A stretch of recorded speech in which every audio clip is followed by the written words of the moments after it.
Okay, so this happened probably about 20 years ago.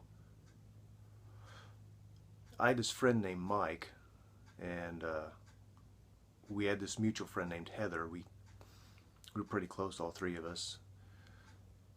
Heather worked at a lumber yard, and Mike and I worked together building houses. Anyway, one Friday night, me and Mike and Heather were on three-way calling. It's pretty late at night, I think. It was kind of rainy, storming outside, probably about, I don't know, 10 or 11 o'clock, something like that. But anyway, Mike was telling Heather and I this story about him and one of his friends named Drew. And they went hunting one night. Mike and Drew went out by the haunted bridge in Danville. And for those of you that don't know what the haunted bridge is, it's a railroad overpass that goes behind Danville, and evidently 100 years ago someone died there. A mother and her child jumped off the bridge or whatever, but it's always been known as the haunted bridge. And that's where Mike and Drew were hunting one night. And the night that they went hunting, again, this is Mike telling Heather and I this over the phone one night.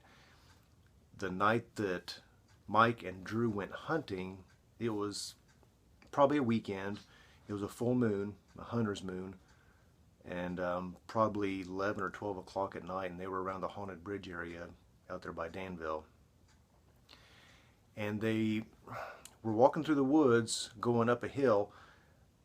I want to say that Mike had a shotgun and Drew had a rifle, probably. I don't know. I never met Drew. Mike was a close friend of mine.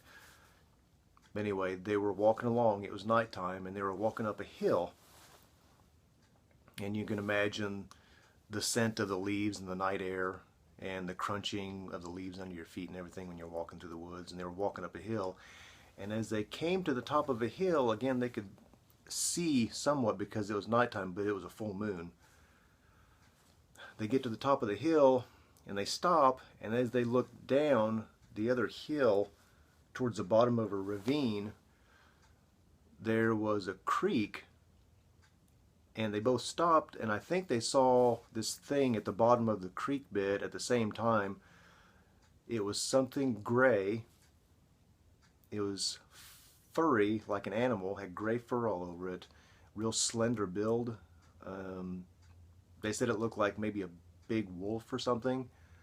And so they stood there and they watched it for a minute, and it stopped lapping out of the water, and it turned and looked at them. And it stood up like a man on two hind legs, and it was, I guess, gray and furry all over, and it looked at them. And Mike and Drew didn't know what to do. They just stood there looking at this thing in the darkness.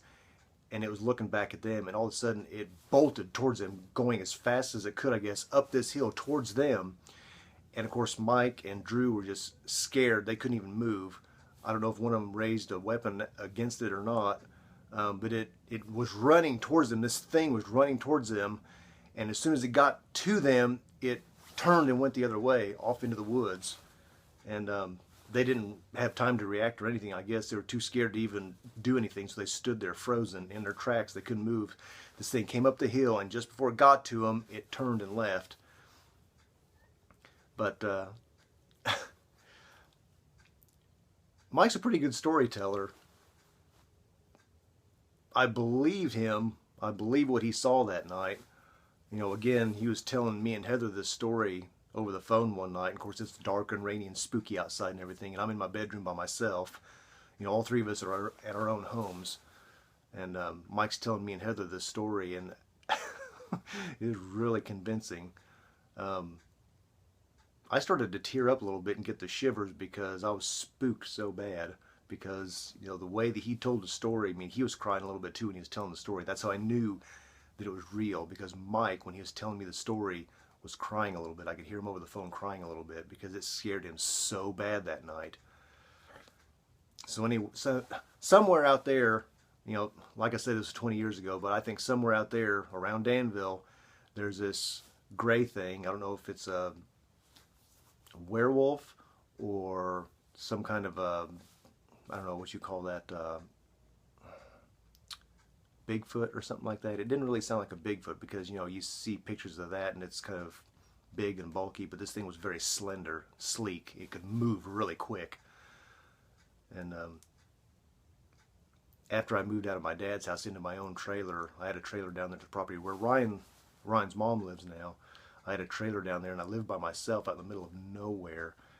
And I was scared at night to walk by the back door, afraid if I looked out the window that gray thing would be out there by the barn or across the pond by my mom's grave or whatever.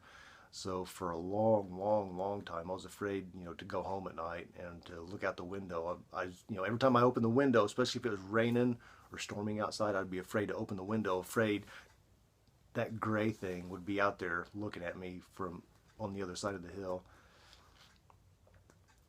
But sometimes me and Hunter, hang on a second, the cat's trying to jump. Every now and then Hunter and I will talk about this gray thing that Mike saw. I told Hunter the story a long time ago too.